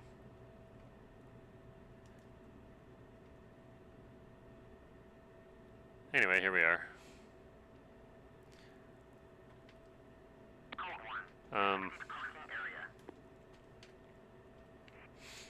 Does look like everybody's checked out of this stream, and that's cool. I will be doing that too. But in case you're watching this after the fact, thanks for watching, and we'll do it again sometime soon, probably in a couple of days. Unlike last time, I actually do have a minute, so I'm going to taxi back to the spot. Give her a good old proper shutdown.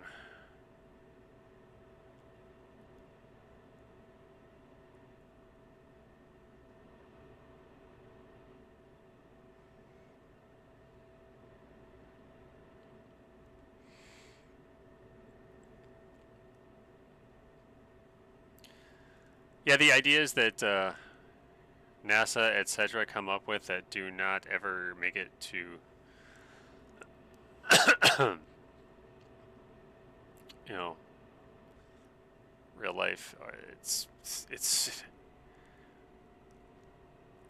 I mean, I love that people are coming up with stuff like that. I just wish we had more of it get made, because it's just cool. I mean, DCS, you guys know what that's like, right? Like, because it happens all the time with any kind of aerospace project. Like, there's a lot of scattergun, not scattergunning, it's more precise than that, but like, hey, we have a requirement, we need this done, and everybody's like, I got an idea, and like, you know, you see a bunch of crazy shit come out. My favorite, which was an iteration, my favorite, you know, the one that I really would like to have seen get built is not the most revolutionary. It is the F-20 Tiger Shark. That's not a NASA thing, obviously. That was a Northrop thing. But if I could pull one back from the dead as far as aircraft go, ones that should have been built, I would go with the F-20. Followed very, very, very closely with the CF-105 Arrow. And then a bunch of other stuff. But the F-20, I got a soft spot for that one, man. That, what a cool plane. We'd still be flying those.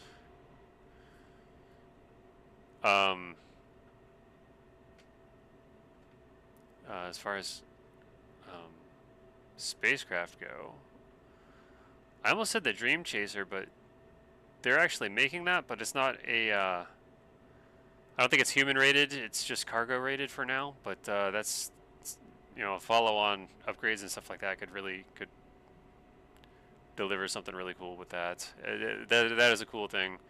Imagine like a small space shuttle looking thing, scaled down, kind of like the X-37B, but sitting on top of not inside a fairing, just sitting on top of a rocket, like a single stage, not a single stage, but like a, you know, a single booster. Looks like a cool little guy. If you could I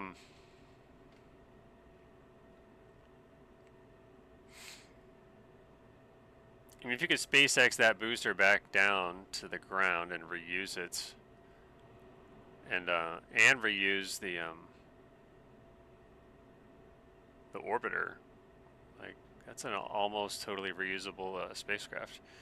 There's just something about disposable, like, I know why. Like, do the numbers on this. I showed my kid once. I'm like, hey, look, this is the rocket that went to the moon. I've got like a model or a picture or something. I'm like, then this part came off, then this part came off, then this part came off, then this part came off. Then these two parts went to the moon. This one landed on the moon. This one came back, and then they left this part.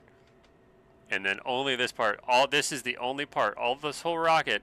This is the only part that's left that actually came back to Earth. She's like, yo. You know, she didn't say yo, but she's like, really? And I'm like, yeah. So all that fuel, all that energy, all that R&D, all that everything to make this all happen, and this is the only physical thing that came back to Earth. A 3-person, not even the command module, just the, not the whole command module, the, you know what I mean, right?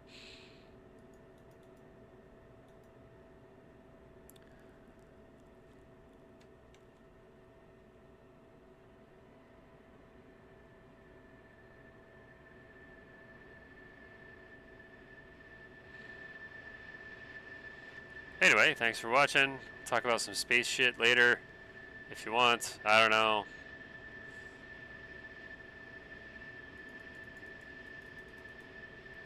IDK may rant later.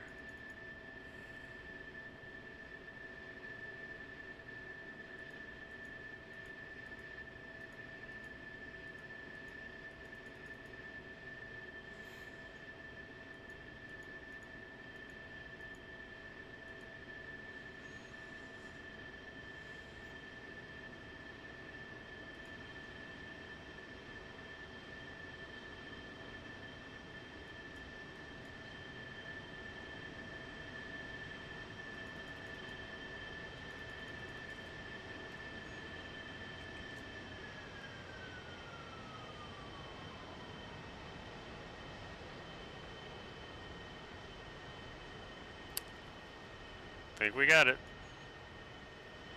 Alright, how'd we do? You know what? I'm not done yet. I want a TAC view. I want to know what happened to those bombs I dropped. Yeah, I got no kills. Okay, so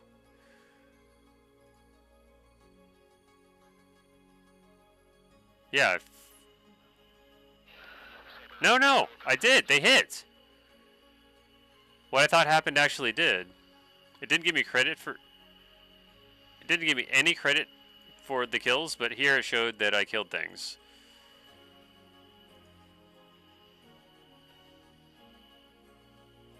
Kill on this truck and on this Jeep. And all those containers, like, I actually hit the target without the laser. So so goods and not so goods. That was a good approach. It was a good run in. A good release. Those bombs fell ballistically without guidance and hit exactly what I wanted to. But I should not have had that happen because my laser should have been spot on. Yeah, look, I hit all that shit. Boom, boom, boom, boom, boom. F4E, I mean, that's a good strike. You know, if they had been Mark 84s, I'd have been pretty damn pleased with that. Which they were, effectively. Anyway, see if I can attack. Yeah, wait, no, I don't want to quit.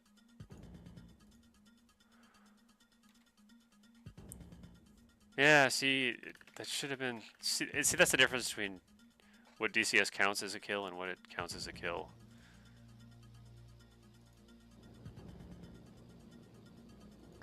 Alright, let me see if I can get attack view to show on this. Don't worry, I'm not going to play it in real time. We'll zoom all the way to the good jigger, the attack run. Cause let's see.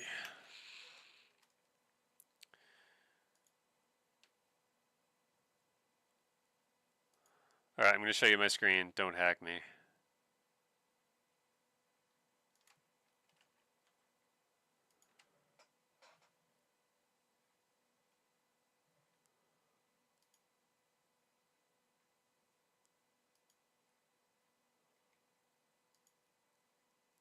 I am tired. Alright, so where are we?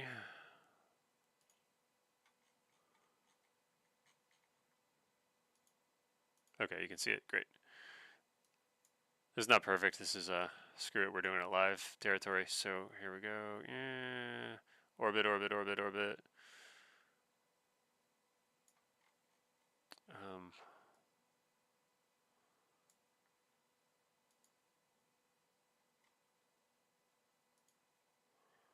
I Fox 3-8 on this guy. Of course, he's being blasted by freaking. That's my slammer. What was that taken off after? Nothing. Like, what was that even shot at? I know I had something locked up. There's only one flanker out here. No, there's two.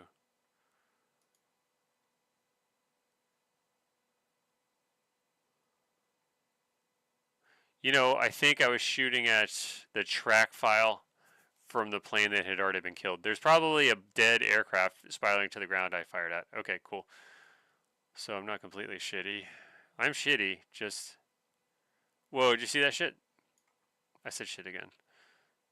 This is kind of cool to watch. The horn is lobbing their freaking harm's way. Splat, splat, splat. Boom, shut him down. Love it. Love to see it. And we just cruise in all leisurely. Here we go.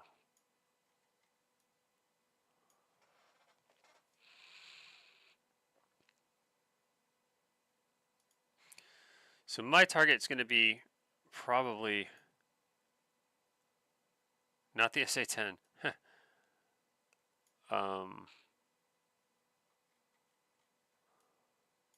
Should be some connexes there, but I don't see them here in TAC view because they're treated as like scenery objects and not units.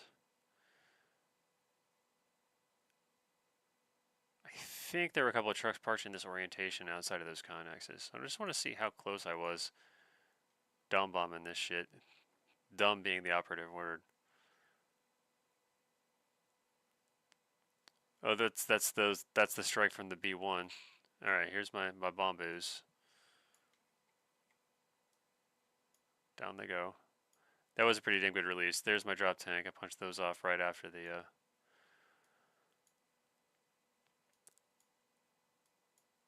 Wow, it's a pretty well coordinated strike. We were fairly on time because the seed hit, knocked out, shut down the air defenses. Right as my bombs are hitting, the strike eagles are coming in and hitting their stuff. We're hitting from different directions. Everything's looking great. Boom, boom, boom. There's my bombs hitting. Bam, sis. I mean, this says I killed shit, but it didn't give me credit. Whatever. If I'm gonna see, here's the deal. Even when I'm smart, I'm stupid about it. But even when I'm stupid, I'm smart about it. I can't just be smart. Like, I can't be good at things. It's like I got to screw it up. But also, by the way, I accidentally got it right. Like last time I did LGBs, I bumbled the pod, managed to zoom it out, reacquire the target, lock the laser right before the thing hit. Boom. But like, it shouldn't have gone that way. I should have just, you know, done it right the first time. And then we land and do the shutdown. Okay, cool. Thanks for watching. Appreciate it. I'll catch you guys later. If you have any topics you want me to ramble on about, pick one. And I will talk to you guys in the future. Thanks, and good hunting out there.